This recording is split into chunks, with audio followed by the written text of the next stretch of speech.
Example 3 capital A बराबर 1 2 3 5 B बराबर 4 6 અને 9 कैपिटल आर बराबर फॉर्म्यूला છે કે कैपिटल आर बराबर x, y જેમ x અને y નો તફાવત અયુગ્મ સંખ્યા છે x અને y નો તફાવત અયુગ્મ સંખ્યા છે x અને y નો તફાવત અયુગ્મ સંખ્યા છે આવી આપણી શરતો છે x belongs to a છે small x belongs to capital A y belongs to b છે તેવી રીતે સંબંધ a થી b પર વ્યાખ્યાયિત થાય છે r ની યાદીની રીતે લખો એવું કે છે r ની યાદીની રીતે લખવું છે એટલે પહેલા તો a ક્રોસ b ના ઘટકો કેટલા થાય તો કે આ 4 into 3 એટલે 12 ઘટકો થાય a ક્રોસ b ના 12 ઘટકો થાય છે હવે a ક્રોસ b ના આ 12 ઘટકો છે એની વાત કરીએ આપણે કે a ક્રોસ b ના 12 ઘટકો આપણે r બરાબર લખવા છે એને યાદીની રીતે કેવા તો કે x અને y નો તફાવત અયુગ્મ સંખ્યા હોય એટલે પહેલા તો જોઈએ કે 1 4 તો 1 અને 4 તફાવત એટલે બાદબાકી તો 1 - 4 એટલે -3 બરાબર એ તો મોડ્યુલસ આવે અયુગ્મ સંખ્યા એટલે અહીં આગળ એ ઘટક આવે 3 અયુગ્મ સંખ્યા છે 1 4 પછી 1 6 કરો તો 5 આવે એ પણ અયુગ્મ સંખ્યા એટલે 1 6 1 9 કરો તો 8 થઈ જાય એ બેકી સંખ્યા થઈ હવે એવી જ રીતે 2 4 ના આવે 2 6 ના આવે 2 9 થાય તેવી જ રીતે 3 4 થાય 3 6 થાય 3 9 ના આવે 5 4 થાય અને 5 6 થાય 5 9 ના આવે આટલા ઘટકો આપણા થયા બરાબર એવી રીતે આપણે આગળનો એક્ઝામ્પલ 5 એમાં એવું કીધું છે કે જો કેપિટલ A બરાબર એના ઘટકો છે કે કેપિટલ A બરાબર ઘટકો 1 2 3 4 અને 6 આટલા ઘટકો છે 1 2 3 4 6 કેપિટલ R બરાબર એની ફોર્મ્યુલા છે કે A, B જેમ small a b belongs to capital A b A a વડે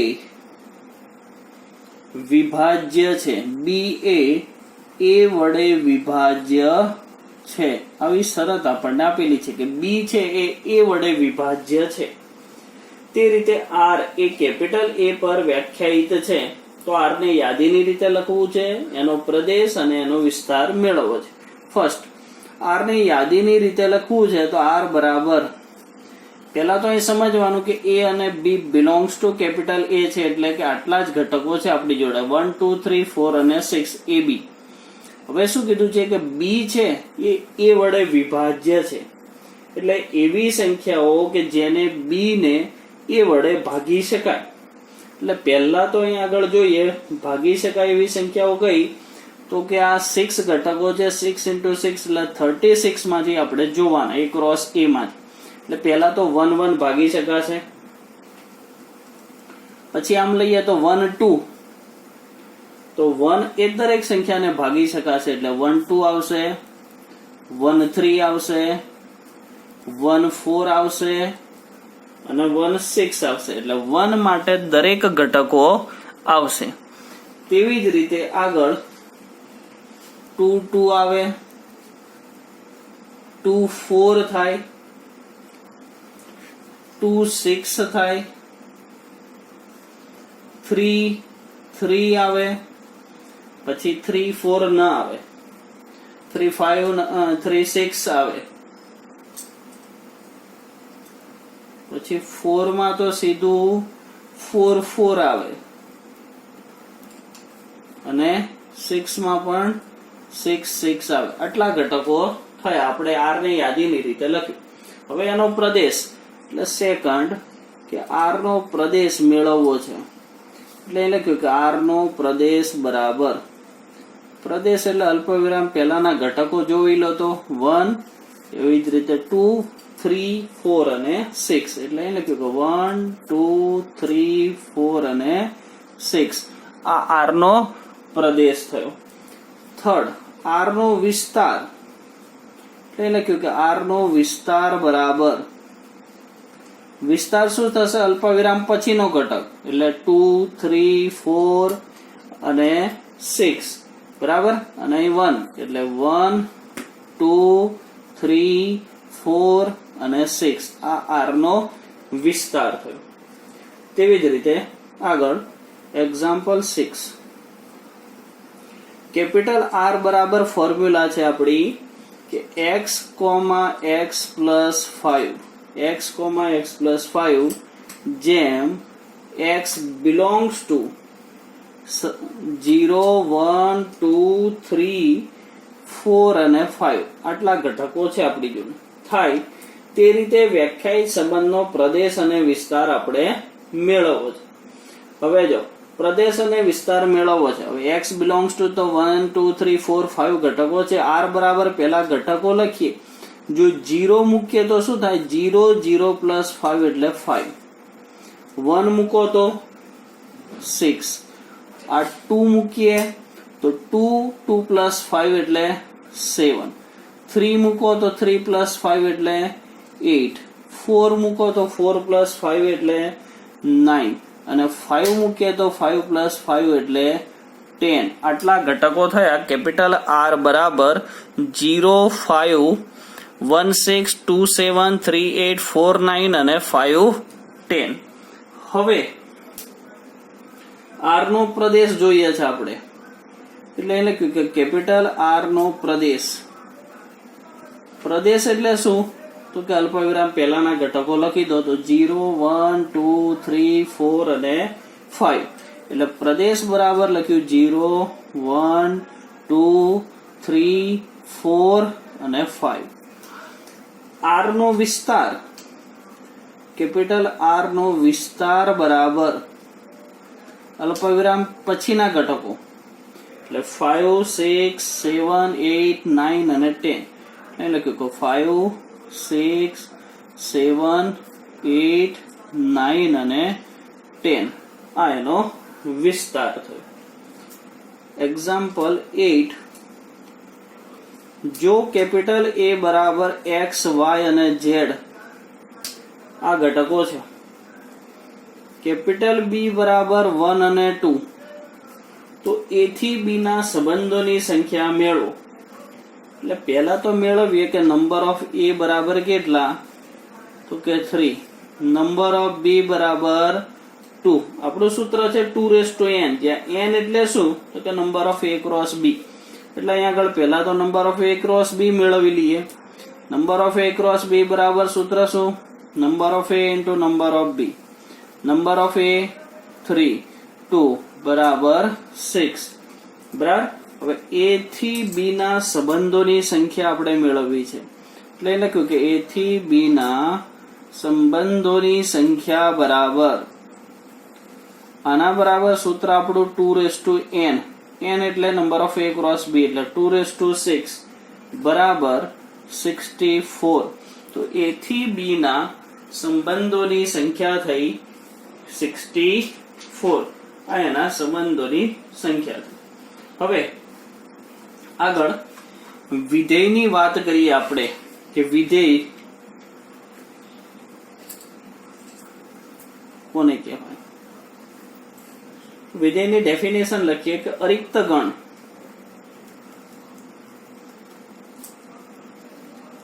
કેપિટલ A અને B માટે સંબંધ F દ્વારા ગણ A ના ગણ કેપિટલ A ના પ્રત્યેક ઘટકને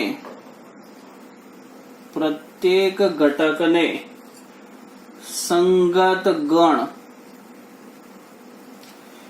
અરિક્ત ગણ કેપિટલ એ અને બી માટે સંબંધ એફ દ્વારા ગણ એ ના પ્રત્યેક ઘટક ને સંગત ગણ બી માં અનન્ય પ્રતિબિંબ મળે, એટલે દરેકને પોતાનો ઘટક મળે, પ્રતિબિંબ મળે તો આ સંબંધ એફ ને એ થી બી પરનું વિધેય કહેવાય છે. આગળ આપણે સંબંધના ઉદાહરણ શીખ્યા છીએ અને એમાં આપણે બતાવ્યું છે આગળ સંબંધના ઉદાહરણમાં શું તો કે એમાં લખ્યું છે આપણે કે વિધેયમાં અરિક્ત ગણ એ અને બી માટે સંબંધ એફ દ્વારા ગણ એ ના પ્રત્યેક ઘટકને સંગત ગણ બી માં અનન્ય પ્રતિબિંબ મળે તો આ સંબંધને એફ ને એ થી બી પરનું વિધેય કહેવાય છે.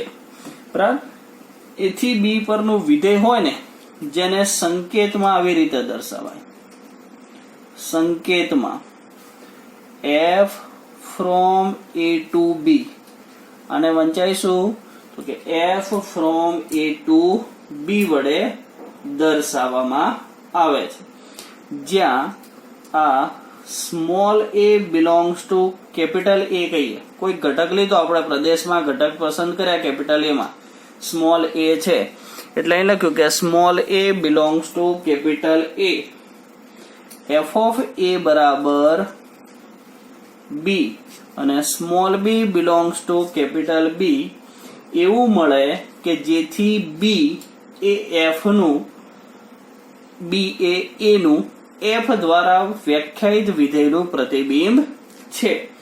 અને દરેક વિધેયને સંબંધ હોય જ, પરંતુ દરેક સંબંધ એ વિધેય હોય એવું જરૂરી નથી. બરાબર, એ ક્રોસ બી કરો એટલે દરેક વખતે એને સંબંધ હોય જ, પણ દરેક વિધેય, દરેક સંબંધ એ વિધેય હોય એવું જરૂરી નથી. જો કોઈ વિધેયનો વિસ્તાર આર હોય કે આર નો ઉપગણ હોય તો એને વાસ્તવિક કિંમતોનો વિધેય કહેવાય, અને જો કોઈ વિધેયનો પ્રદેશ આર કે આર નો ઉપગણ હોય તો એને વાસ્તવિક વિધેય કહેવાય છે. આપણે વિધેય માટે એવું કહીએ કે આમાં જો પ્રદેશ લખવાનો થાય તો પ્રદેશ બરાબર એવું કહેવાય કે એ જેમ a, b belongs to f, અને વિસ્તાર માટે વાત કરીએ તો વિસ્તાર બરાબર b જેમ a, b belongs to f. આ એનો પ્રદેશ અને એનો વિસ્તાર કહેવાય.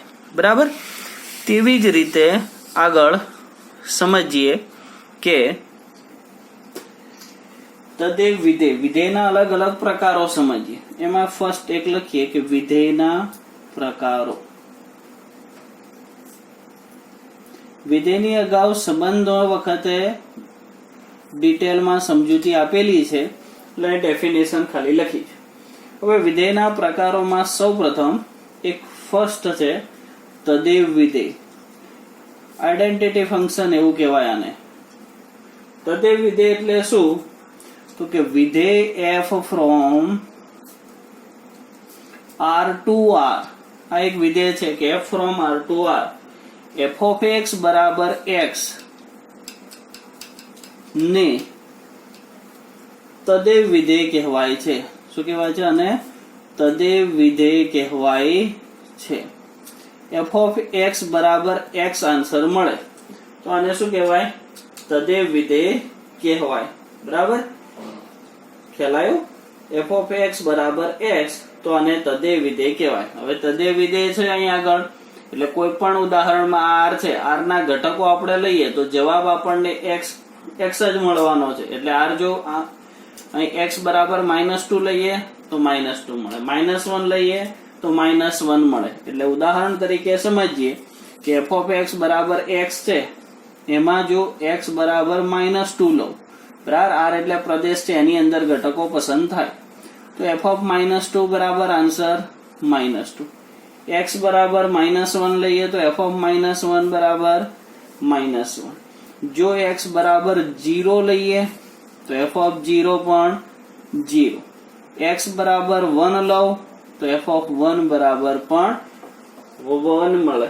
એવી જ રીતે માટે એમ કહેવાય કે આનો પ્રદેશ તો કે r, વિસ્તાર એ પણ r. એટલે તદેવ વિધેય હોય તો એનો પ્રદેશ અને વિસ્તાર શું થશે? r થશે તદેવ વિધેય માટે. તદેવ વિધેયનો આલેખ દોરીએ આપણે. આ આલેખ દોરવાનો થાય એટલે કે -2 લઈએ તો -2 મળે, -1 લઈએ તો -1 મળે, 1 લઈએ તો 1 મળે.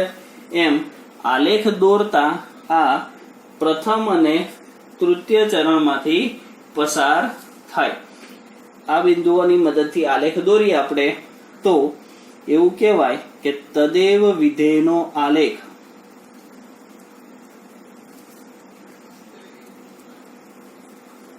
પ્રથમ અને તૃતીય ચરણમાંથી પસાર થાય. પ્રથમ અને તૃતીય ચરણમાંથી પસાર થાય છે. અને તદેવ વિધેયનો આલેખ ઉગમ બિંદુ 0,0 માંથી પસાર થાય અને રેખા મળે. કેવો મળે? રેખા. એટલે અહીં લખીશું એ પણ કે તદેવ વિધેયનો આલેખ રેખા મળે છે. શું મળે?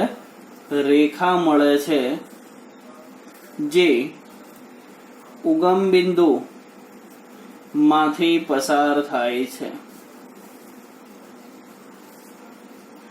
તદેવ વિધેયની વાત કરીએ તો f from r to r f of x બરાબર x ને તદેવ વિધેય કહેવાય. તદેવ વિધેયનો આલેખ પ્રથમ અને તૃતીય ચરણમાંથી પસાર થાય. એનો આલેખ રેખા મળે છે જે ઉગમ બિંદુ 0,0 માંથી એ પસાર થાય. સેકન્ડ છે કોન્સ્ટન્ટ ફંક્શન, અચળ વિધેય. અચળ વિધેય તદેવ વિધેયની વાત કરી એવું જ બીજું અચળ વિધેય. તો f from r to r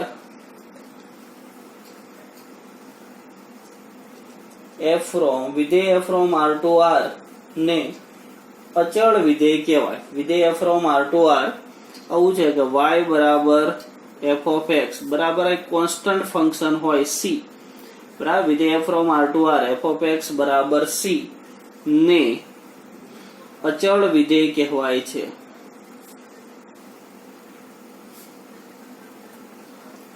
જો y બરાબર f of x બરાબર c. c એટલે શું? તો કે અચળ પદ છે એટલે આને અચળ વિધેય કહેવામાં આવે છે. બરાબર. વિધેય f from y બરાબર f of x બરાબર c ને અચળ વિધેય કહેવામાં આવે છે. અચળ વિધેય હોય તો એનો પ્રદેશ કેપિટલ R અને વિસ્તાર બરાબર c થાય. અચળ વિધેયનો પ્રદેશ R અને વિસ્તાર એનો કેટલો? c. એટલે તમે અહીં આગળ કોઈક ઉદાહરણ લઈએ. માનો કે અહીં લખ્યું હોય કે f of x બરાબર 5. બરાબર. x બરાબર અલગ અલગ કિંમતો લેવાની થાય તો x બરાબર -1 લઈએ તો f of -1 બરાબર, પણ આ બાજુ x હોય તો મૂકવાનું ને, x ની જગ્યાએ -1, પણ x છે નહીં એટલે સીધો આન્સર 5 જ આવે. એવી જ રીતે કોઈ પણ કિંમત લો, x બરાબર 0 લો તો f of 0 એટલે 5. તેવી જ રીતે x બરાબર 1 લો તો f of 1 બરાબર 5. x બરાબર 5 લો તો પણ f of 5 બરાબર 5. એટલે આનો વિસ્તાર લખવાનો થાય તો વિસ્તાર બરાબર શું આવે? તો કે 5 જ મળે. એટલે અચળ વિધેય નો પ્રદેશ r છે અને એનો વિસ્તાર c છે. બરાબર. તેવી જ રીતે બહુપદી વિધેય હોય તો એનો પ્રદેશ r અને એનો વિસ્તાર r. સમય વિધેય આપણે જાણીએ છીએ કે f of x ભાગ્યા g of x એ પ્રકારનું સ્વરૂપ હોય. માનાંક વિધેય, તો વિધેય f from r to r f of x બરાબર મોડ્યુલસ ઓફ x હોય તો એને માનાંક વિધેયનો કહેવાય. બરાબર. માનાંક વિધેયનો આલેખ હોય એ પ્રથમ ચરણમાં તદે વિધેય જેવી જ રેખા મળે. બરાબર. આગળ લખીએ કે માનાંક વિધેય, સમજો માનાંક વિધેય. માનાંક વિધેય કોને કહેવાય? તો કે વિધેય f from r to r f of x બરાબર મોડ્યુલસ ઓફ x ને માનાંક વિધેય કહેવાય છે. બરાબર. વિધેય f from r to r f of x બરાબર મોડ્યુલસ ઓફ x ને માનાંક વિધેય કહેવાય છે. એનું સ્વરૂપ છે f of x બરાબર મોડ્યુલસ ઓફ x. આ એનું સ્વરૂપ છે. બરાબર. માનાંક વિધેય f from r to r f of x બરાબર મોડ્યુલસ ઓફ x ને માનાંક વિધેય કહેવામાં આવે છે. હવે સમજો માનાંક વિધેયની માં કિંમતો મૂકવાની થાય. આપણું સ્વરૂપ છે કે f of x બરાબર મોડ્યુલસ ઓફ x. આ આપણું સ્વરૂપ છે. f of x બરાબર અહીં લખું કે મોડ્યુલસ ઓફ x. કિંમતો મૂકીએ. માનો કે x બરાબર -2 લીધા મેં, તો f of -2 બરાબર મોડ્યુલસ ઓફ 2 એટલે +2 જ થાય. બરાબર. એટલે કિંમત કેટલી? -2 લીધા તો આ બાજુ +2. x બરાબર -1 લઈએ તો f of -1 બરાબર +1 એટલે -1 થી +1. જો x બરાબર 0 લઈએ તો f of 0 બરાબર 0 થાય એટલે 0,0 થાય. બરાબર. x બરાબર તેવી જ રીતે 1 લઈએ તો f of 1 બરાબર 1 એટલે 1,1 થાય. બરાબર. એટલે x બરાબર 2 લઈએ તો f of 2 બરાબર 2 એટલે બિંદુ થશે આ પણ 2,2 થશે. હવે આનો જો આલેખ દોરવાનો થાય તો પ્રથમ ચરણમાં તદે વિધેયની જેવી આમ સીધી રેખા મળે એવી જ આ રેખા મળે. આનો પ્રદેશ કેવો હોય તો પ્રદેશ આપણો r થાય અને વિસ્તારમાં કેટલા ઘટકો મળે તો 0 થી માંડી અને કોઈ ઋણ સંખ્યા મળતી નથી. બધી જ ધન સંખ્યાઓ મળે. માઇનસ હોય તોય પ્લસ થઈ જાય. એટલે વિસ્તારમાં એવું કહેવાય કે 0 થી શરૂ કરી અને ઇન્ફિનિટી સુધી મળે. હવે ઇન્ફિનિટી હોય એ હંમેશા ઓપન ઇન્ટરવલમાં આવે. બરાબર. ક્લોઝ ઇન્ટરવલ એટલે સીમિત પ્રદેશ થયો, જ્યારે ઓપન ઇન્ટરવલમાં આ ઇન્ફિનિટી આવે. ત્યારબાદ ચિહ્ન વિધેય છે. ચિહ્ન વિધેય. ચિહ્ન વિધેય કોને કહેવાય તો એના બે પ્રકારના સ્વરૂપ છે. એક છે વિધેય f from r to r f of x બરાબર, આ એક એનું સ્વરૂપ છે કે modulus of x by x x does not equal to 0 અને 0 x બરાબર 0. એટલે અહીં modulus of x upon x 0 થવો જોઈએ નહીં, તો આ ભાગાકાર થાય ને. જો x બરાબર 0 હોય તો સીધું 0. અથવા એનું બીજું સ્વરૂપ છે કે f of x બરાબર 1 x ગ્રેટર દેન 0 હોય તો વેલ્યુ એની 1, 0 x બરાબર 0 હોય તો, અને -1 x લેસ દેન 0 હોય તો એની વેલ્યુ થાય -1. અને ચિહ્ન વિધેય કહેવામાં આવે છે.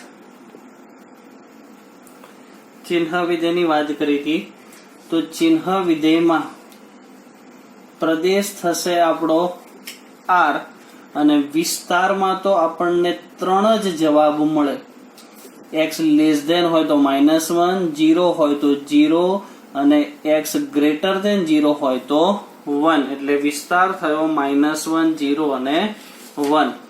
તેવી જ રીતે આગળ આ ચોથો અને પછી પાંચમું તે છે મહત્તમ પૂર્ણાંક ભાગ વિધેય. મહત્તમ પૂર્ણાંક ભાગ વિધેય. મહત્તમ પૂર્ણાંક ભાગ વિધેય કોને કહેવામાં આવે છે? તો મહત્તમ મેક્સિમમ વેલ્યુ એની હોવી જોઈએ. એટલે મહત્તમ પૂર્ણાંક ભાગ વિધેયની ડેફિનેશન લખીએ કે f from r to r f of x બરાબર ક્લોઝ ઇન્ટરવલમાં x ને મહત્તમ પૂર્ણાંક ભાગ વિધેય કહેવામાં આવે છે.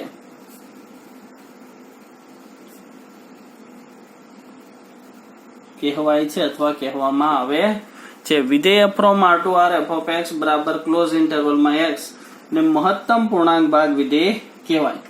જ્યાં આ x નો મતલબ એવો છે કે જ્યાં આ x બરાબર એનો મતલબ શું? તો કે મહત્તમ એટલે મોટું તો જોવાનું. આપણે નામ મુજબ એ મહત્તમ છે એટલે મહત્તમ એટલે મોટું તો જોવું છે, પણ કેવું? નાનામાં મોટું જોવાનું. એટલે અહીંયા આગળ આનો મતલબ લખીએ કે x થી નાના તેવા, બરાબર, x થી નાના તેવા તમામ પૂર્ણાંકોમાં, x થી નાના એવા તમામ પૂર્ણાંકોમાં સૌથી મોટો પૂર્ણાંક, સૌથી મોટો પૂર્ણાંક, બરાબર. એટલે આ સંખ્યા રેખા છે આપણી.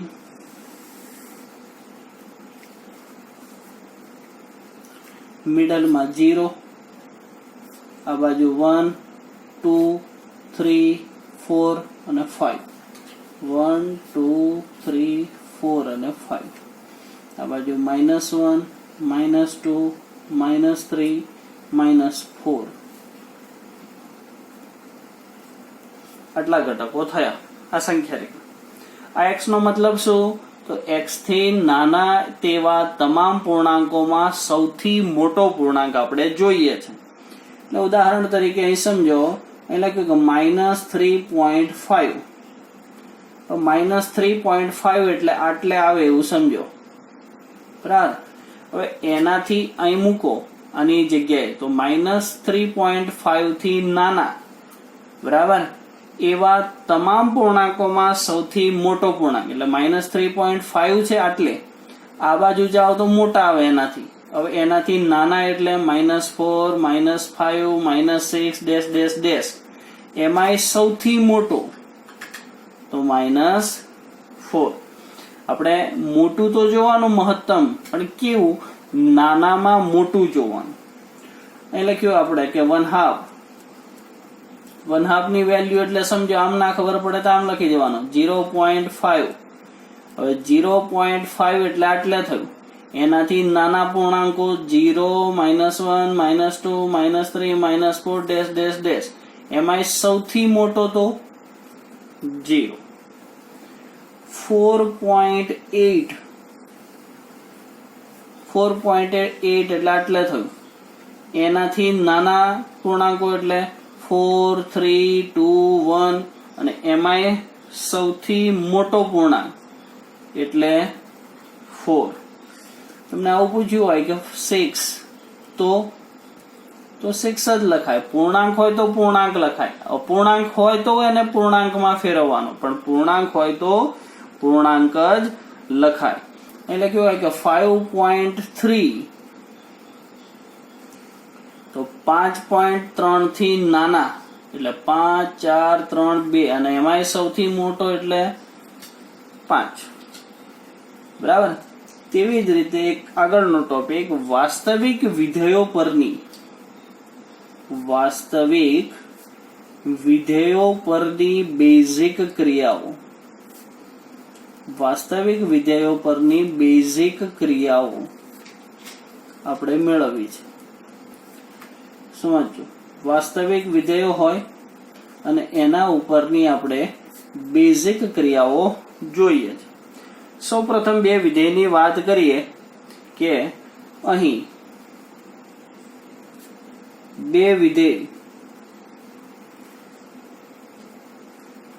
f from a to r અને g from b to r આપેલું છે, આવું આપણે માની લઈએ. અહીં બે વિધેયો છે, એક છે f from a to r અને બીજું છે g from b to r. આપણે જોઈએ છે સૌપ્રથમ કે બે વિધેયોનો સરવાળો જોઈએ છે. પહેલા તો એટલે લખીએ કે બે વિધેયોનો સરવાળો.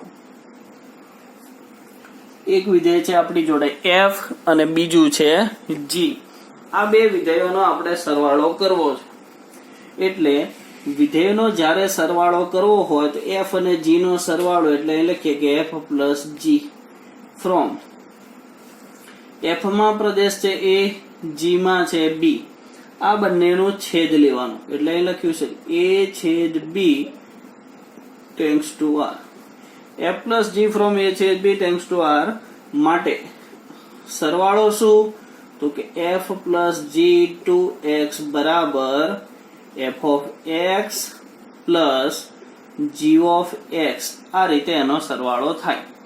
સમજો બરાબર. કોઈ પણનો સરવાળો કરવો હોય તો પહેલું વિધેય બીજું વિધેય આ બે વિધેયોનો સરવાળો કરી બંનેના પ્રદેશનો છેદ લેવાનો a છેદ b thanks to r. હવે a છેદ b જે મળે એ પ્રદેશના ઘટકો વારાફરતી x ની જગ્યાએ મૂકવાના. માનો કે a છેદ b 1 અને 2 મળ્યા તો એક વખત 1 તો f of 1 plus g of 1, બીજી વખત 2 તો f of 2 plus g of 2 થાય. આવી રીતે બે વિધેયોનો સરવાળો થાય. સેકન્ડ, બે વિધેયોની બાદબાકી.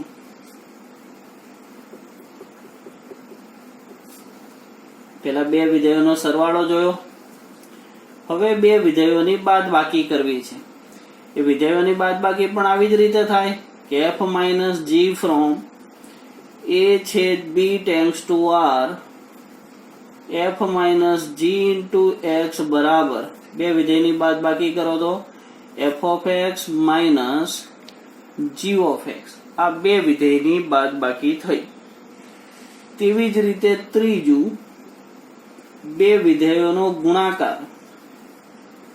બે વિધેયોનો ગુણાકાર. આ બે વિધેયોનો ગુણાકાર કરવો છે આપણે. એક વિધેય છે f અને બીજું છે g. આ બેનો ગુણાકાર એટલે f into g એટલે fg from a છેદ b thanks to r. આ બે વિધેયનો ગુણાકાર કરવો હોય તો fg into x બરાબર બંને માટે અલગ અલગ લઈએ વિધેય તો એ કે f of x into g of x. આ બે વિધેયોનો ગુણાકાર થયો. આગળ ફોર્થ, બે વિધેયોનો ભાગાકાર. બે વિધેયોનો ભાગાકાર. હવે આ અલગ સમજજો. અત્યાર સુધી આપણે અહીંયા આગળ જોયું ગુણાકાર. બધામાં એક જ ફોર્મ્યુલા છે કે a છેદ b કરવાનું અને a છેદ b thanks to r. એટલે દરેકમાં a છેદ b આપણે શોધવાનું અને એ આની અંદર મુકાય. પણ સરવાળો બાદબાકી અને ગુણાકાર કરતા ભાગાકાર થોડોક જુદી રીતે થાય છે. ભાગાકારમાં શું આવે તો સૌથી પહેલા તો બે વિધેયો છે f અને g. એનો ભાગાકાર કરવો હોય તો f ભાગ્યા g from a છેદ b સરવાળો બાદબાકી અને ગુણાકારમાં મેળવીએ એવી રીતે મેળવવાનું તો ખરું. માઇનસ એટલે કે આ તફાવત ગણ g of x બરાબર 0. આ એક મેળવી અને thanks to r. a છેદ b minus g of x બરાબર 0 થી r.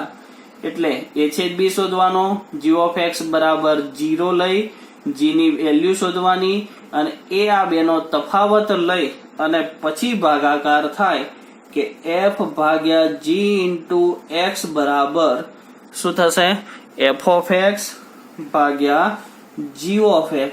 એટલે અહીં થાય કે f of x ભાગ્યા g of x જ્યાં g of x does not equal to 0. g of x 0 થશે નહીં. બરાબર. આ એનો ભાગાકાર થાય. એટલે આ ધ્યાન રાખજો, ભાગાકાર જુદી રીતે થાય. a છેદ b તો લેવાનું જ, પછી g of x બરાબર 0. આ બેનો તફાવત ગણ લેવાનો અને એ તફાવત ગણ જે આવ્યો એ વારાફરતી અહીં x ની જગ્યાએ મૂકી અને ભાગાકાર આપણે મેળવી શકીએ છીએ.